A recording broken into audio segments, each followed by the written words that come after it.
Tu m'as ébloui par tes mélodies,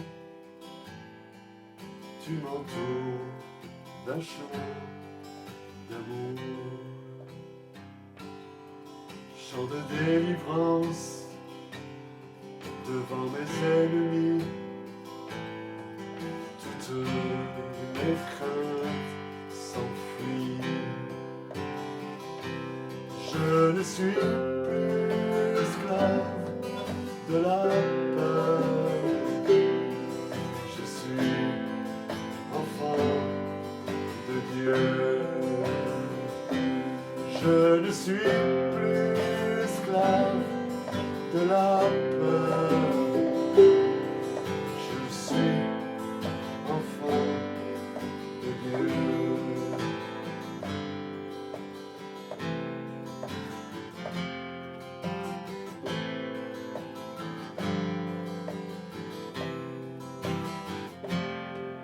Avant ma naissance, tu m'avais choisi, appelé par mon nom. Tu m'as adopté, je suis de ta famille, ton sang coule dans mes veines. Je ne suis plus esclave de la peur, je suis enfant de Dieu.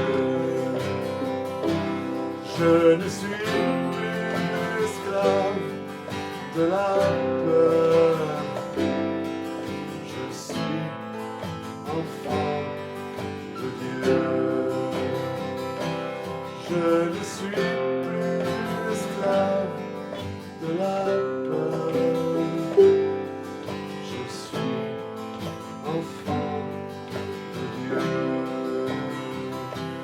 Je ne suis plus esclave de la peur, je suis enfant de Dieu.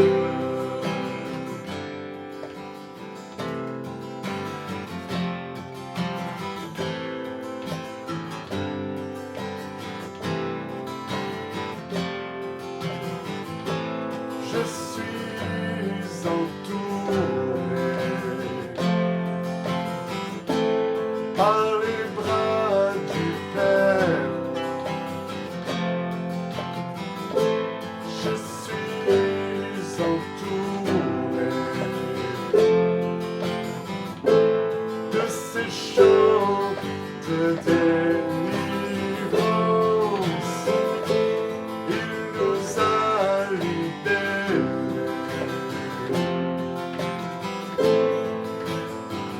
de l'esclavage, puisque nous sommes ses enfants. Chantons-le d'une seule voix. Oh,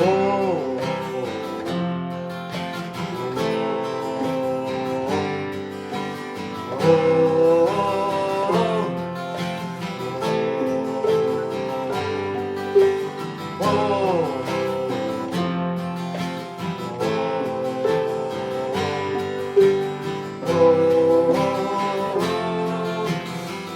tu fends la mer et je peux la traverser. Mes peurs se noient dans ton amour. Tu m'as sauvé, alors je peux chanter. Je suis enfant de Dieu. Tu fends la mer et je peux la traverser. Mes peurs se noient dans ton amour.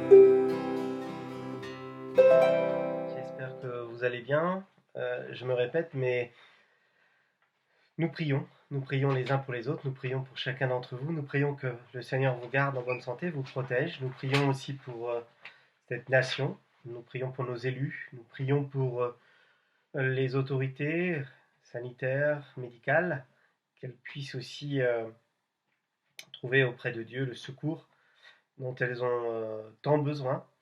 Nous avons l'espérance avec le Seigneur et ça fait toute la différence.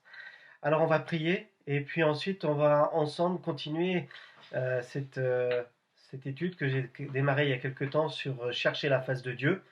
Et j'espère que vous avez mis en œuvre cette action de vraiment pleinement le chercher et sachez-le, il se laisse trouver. Prions. Seigneur notre Dieu, notre Père, nous te remercions pour ta grâce, nous te remercions pour ta fidélité.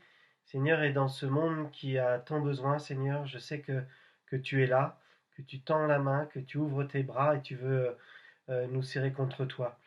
Alors Seigneur, je te prie que pour chacun de nos connaissances, de ceux qui sont autour de nous, de ce monde en désespérance, qu'ils puissent trouver auprès de toi tout ce dont ils ont besoin, et nous savons que ça commence par le salut.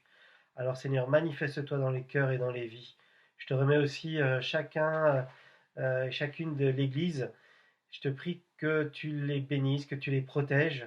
Je te remets aussi notre sœur, Seigneur, qui est face à ce cancer. Merci pour tout ce qu'elle a pu vivre déjà avec toi, toutes ces expériences. Nous avons reçu ce courrier plein de foi, de reconnaissance aussi de ce que tu nous abandonnes. Tu ne nous abandonnes jamais. Alors sois glorifié, Père, c'est ma prière au nom de Jésus. Je te remets aussi les familles, les enfants aussi qui sont confinés. Seigneur, que ta paix divine demeure dans les maisons et que les enfants, Seigneur, puissent vivre ce temps aussi dans ta paix. Je te prie pour les personnes âgées, Seigneur, qui ne voient pas beaucoup le soleil. Je te prie de les garder là où ils sont et de leur donner aussi un baume, de leur permettre de garder ta paix et ta joie, de garder l'espérance aussi, au nom de Jésus. Amen. Alors, comme je vous l'ai dit, je vais continuer sur cette méditation sur la recherche, chercher la face de Dieu. Et il y a quelque temps, j'avais fait cette première vidéo sur chercher, qu'est-ce que chercher la face de Dieu. Et aujourd'hui, on va aller voir au deuxième volet, que veut dire être à la recherche de Dieu. Que veut dire être à la recherche de Dieu? Alors pour nous qui sommes sauvés, je l'ai dit, certes je reste pécheur, je suis un pécheur, mais mon identité c'est que je suis un pécheur sauvé par grâce et que je suis enfant de Dieu. Certes, le péché rôde et il frappe à ma porte comme à la porte de chacun, mais mon identité ce n'est plus pécheur, mais c'est sauvé par grâce et un enfant de Dieu, je tiens à le préciser. L'identité que Dieu nous donne, c'est d'être un racheté, et je suis racheté, comme vous l'êtes, et comme peut-être certains vont le devenir, parce qu'ils vont dire dès ce soir oui au Seigneur Jésus, oui à notre Sauveur. Alors, on va étudier ensemble que veut dire la rechercher Dieu. Nous avons vu donc qu'il était important d'aller à Dieu et de le chercher, de rechercher sa face, si nous voulions recevoir ce qu'il a en réserve pour nous. Et il a des merveilles. J'ai fait une prédication il n'y a pas longtemps sur les promesses spirituelles. Il a des promesses qu'il veut réaliser aujourd'hui dans notre vie. Il y a des promesses qui sont dans sa parole, dans ce livre prophétique, qu'il veut réaliser aujourd'hui dans nos vies, dans nos familles, dans son Église. Sommes-nous attentifs à cela? Alors Jésus a confirmé qu'il fallait aimer Dieu de tout son cœur afin de vivre éternellement. Il n'y a pas 36 solutions. La religion a ajouté plein de choses, des bonnes œuvres, des choses à faire, plein de dogmes. Mais la seule chose qui demeure, c'est celle d'aimer Dieu, de l'accepter comme son Seigneur et son Sauveur.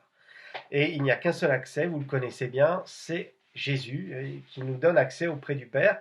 Et donc nous sommes là ensemble agenouillés comme Marie au pied de Jésus pour entendre sa voix.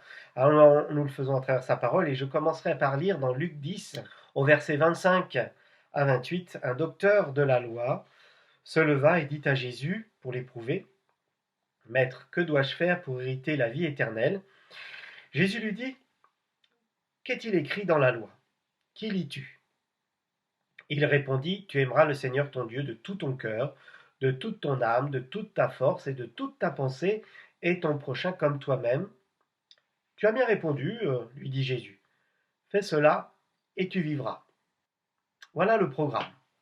Le programme est clair: d'aimer Dieu de tout son cœur et de toute ta force, de toute ta pensée, de toute ton âme en premier, et ton prochain comme toi-même. Là, il y a déjà là de quoi remplir notre soirée, même notre semaine, pour travailler et décortiquer, mais surtout rentrer en application de ce que dit la parole de Dieu.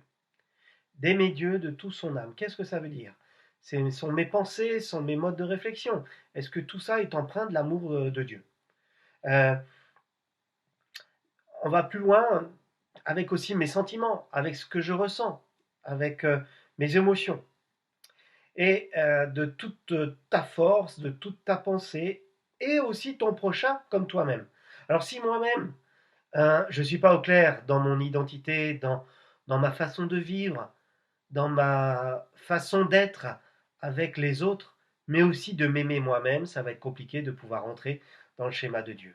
Et je prie vraiment que pour ceux qui ont des problèmes avec leur identité, c'est pour ça que je parlais aussi d'identité tout à l'heure, vous qui êtes rachetés par grâce, qui avez cette identité d'enfant de Dieu, qui n'est pas rien, eh bien, c'est un des fruits de l'esprit de pouvoir entrer pleinement dans cette plénitude de, de Dieu qui nous amène à être des enfants stables, établis sur le roc, et qui ne vacillent pas à tout vent, à la fois de doctrine, mais aussi de sentiments. Parce que je crois que dans notre siècle, ce qui a beaucoup fait chanceler l'Église, c'est parce qu'elle a marché par les sentiments. Alors les commandements étaient la révélation qui nous assurait de vivre de manière à plaire à Dieu et de lui montrer qu'on l'aime et de maintenir notre communion avec lui. Alors chercher Dieu et marcher en communion avec lui est étroitement relié avec notre manière de vivre. Alors, on va aller sur un autre point. Il est clair que personne n'a réussi à aimer Dieu sans arrêt et de tout leur cœur. On continue, je crois que ça serait présomptueux ou orgueilleux de pouvoir dire ah, pas de problème, j'y arrive. Que nous dit Romains 3 au verset 10? Selon ce qu'il est écrit, il n'y a point de juste, pas même un seul. Nul n'est intelligent, nul ne cherche Dieu. Tous sont égarés, tous sont pervertis. Il n'en est aucun qui fasse le bien, pas même un seul. Leur gosier est un sépulcre ouvert. Ils se servent de leur langue pour tromper. Ils ont tous sur leurs lèvres un venin d'aspi. Leur bouche est pleine de malédiction et d'amertume. Ils ont les pieds légers pour répandre le sang. La destruction et le malheur sont sur leur route. Ils ne connaissent pas le chemin de la paix. La crainte de Dieu n'est pas devant leurs yeux. Soyons attentifs à ce que Dieu nous demande de faire. C'est dans ce contexte que ces versets prennent toute leur essence, toute leur force. Proverbe 5, versets 21 à 23. Car les voies de l'homme sont devant les yeux de l'Éternel qui observe tous ses sentiers. Le méchant est pris dans ses propres iniquités et il est saisi par les liens de son péché. Il mourra faute d'instruction et il chancellera par l'excès de sa folie. On revient tout à fait à cette nature humaine, cette nature qui malheureusement est empreinte par la folie de l'homme, par le péché. Mais maintenant, être à la recherche de Dieu, c'est rechercher la révélation de ce que nous trouvons dans le Nouveau Testament, cette révélation qui veut que nous soyons proches de Dieu. Et Christ est mort à la croix pour que nous ayons un libre accès auprès du Père. que nous puissions le trouver, le chercher de tout notre cœur et le trouver et nous trouver nous-mêmes ensemble dans la présence de Dieu, dans sa présence. Comment Dieu veut que l'on s'approche de lui avec un cœur pur. Et c'est pour ça que aussi on voit en parallèle ces textes qui nous prouvent, qui nous font étalage aussi de nos imperfections, pour pouvoir aussi marcher dans la repentance, dans l'humilité et dans la simplicité de cœur. Parce que nul n'est parfait, mais tous trouvés justes aux yeux de Dieu. Alléluia. Chaque être humain donc est perdu et doit s'approcher de Dieu par la foi. Par la foi. Et là, en ce moment, on vit l'épreuve de la foi. Hébreux 11, au verset 6, nous dit « Or, sans la foi, il est impossible de lui être agréable. » Car il faut que celui qui s'approche de Dieu croit que Dieu existe et qu'il est le rémunérateur de ceux qui le cherchent. Permettez-moi de le relire à nouveau parce que vraiment, là, on trouve la clé qui déverrouille nos cœurs, qui déverrouille aussi nos pensées et qui met en place l'espérance, qui met en place la foi dans nos vies et dans la communauté de ceux qui sont appelés enfants de Dieu. Je relis, « Or, sans la foi, il est impossible de lui être agréable, car il faut que celui qui s'approche de Dieu croit que Dieu existe. Il existe, il est vivant, et qu'il est le rémunérateur de ceux qui le cherchent. » Cherchons Dieu de tout notre cœur. Alors, être à la recherche de Dieu, c'est d'accepter sa révélation. Le salut est donné par le sang de Jésus. Le sang de Jésus qui nous lave et qui nous purifie de tout péché. Et quand on explore cette question, qu'est-ce que veut dire être à la recherche de Dieu? Eh bien, quand tu t'approches de lui et que tu te laisses purifier, laver par le sang de Jésus, tu es en route. Tu as trouvé Dieu et Dieu s'est laissé trouver. Colossiens 1 au verset 20, il a voulu, par lui, Jésus, réconcilier tout avec lui-même, tant ce qui est sur la terre que ce qui est dans les cieux, en faisant la paix par lui, par le sang de la croix. On nous a souvent fait le reproche de ne pas prêcher assez la croix. Elle est si centrale. Mais il n'est jamais trop tard. Et je veux vous parler de la croix, je veux vous parler de Jésus, je veux vous parler du sang de Jésus, parce qu'il est nécessaire de s'approcher de la croix. La croix est le lieu où nous avons cette phrase qui retentit, « Tout est accompli ». Tout est accompli parce que Jésus a été jusqu'au bout, il a été malmené, maltraité, son sang a coulé pour nous purifier. Il est mort pour nous. Le voile a été déchiré. De bas en haut, le voile est déchiré et l'accès est libre, chers amis. Alors, viens, va trouver Dieu, va trouver le Père, le Créateur. Romains 5, au verset 9, nous dit « À plus forte raison donc maintenant que nous sommes justifiés par son sang, serons-nous sauvés par lui de la colère.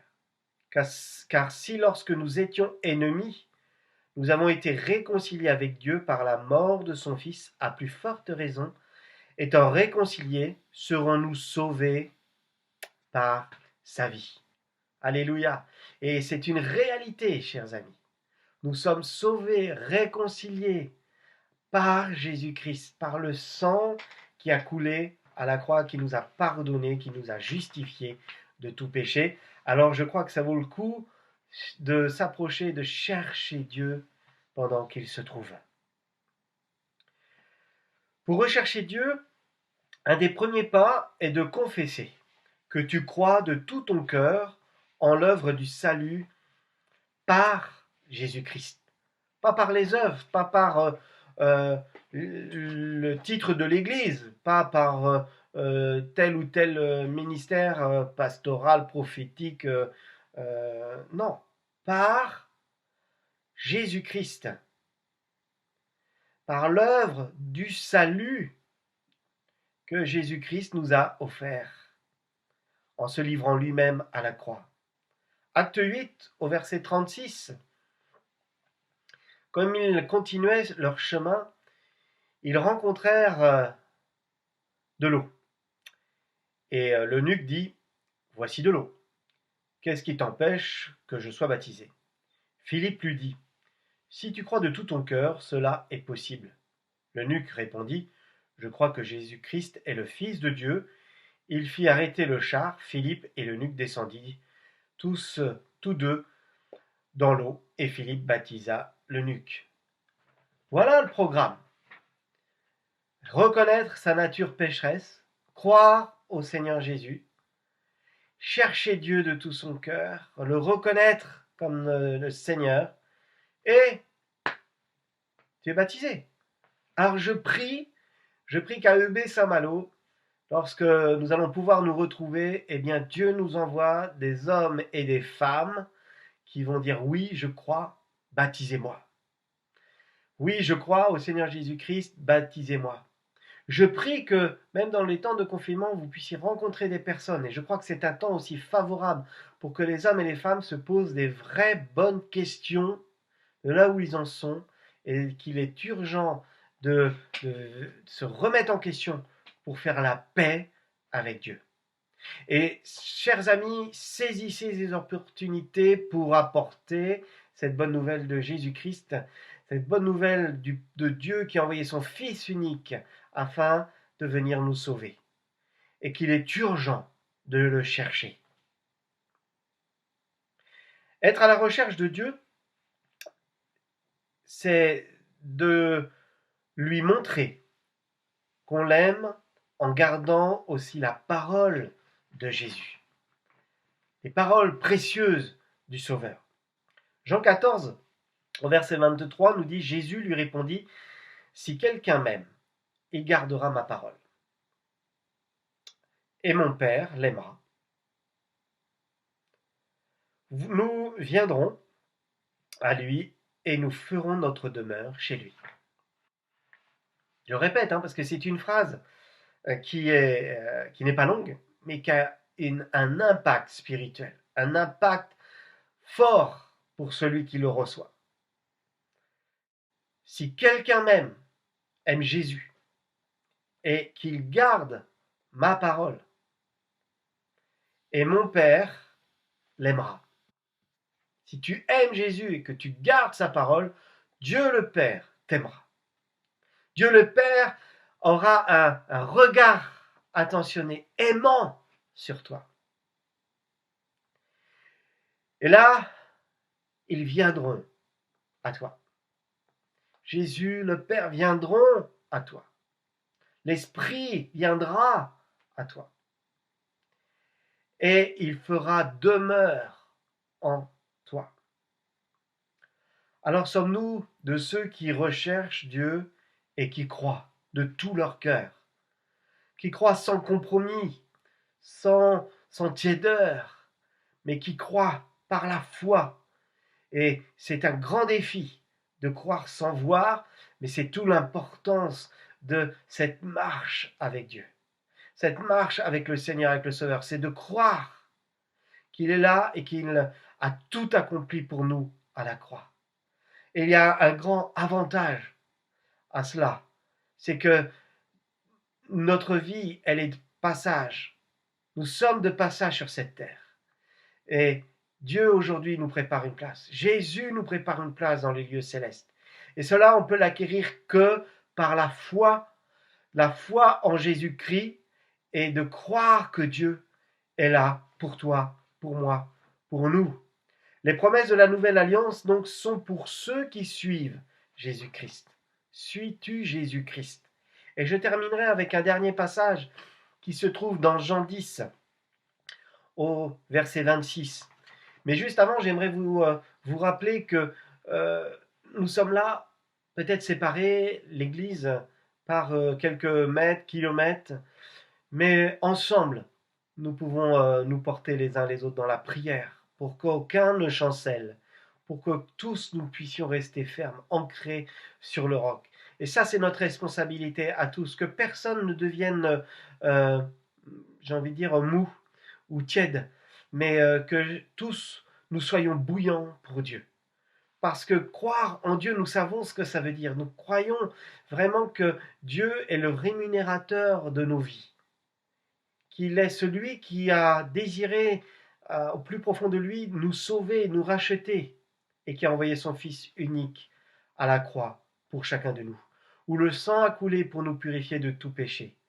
Et je vous invite à témoigner de ce que vous vivez, de ce Christ qui vient toucher vos vies, qui vous parle, et d'envoyer par mail, et l'adresse s'affiche encore en dessous, là, à ebsamalo@gmail.com, vos témoignages, vos prières, vos sujets de louange, de reconnaissance. Faites-le courtement, mais vraiment pour alimenter aussi cette lettre de prière qui est cette lettre que nous envoyons tous les lundis et qui encourage tant.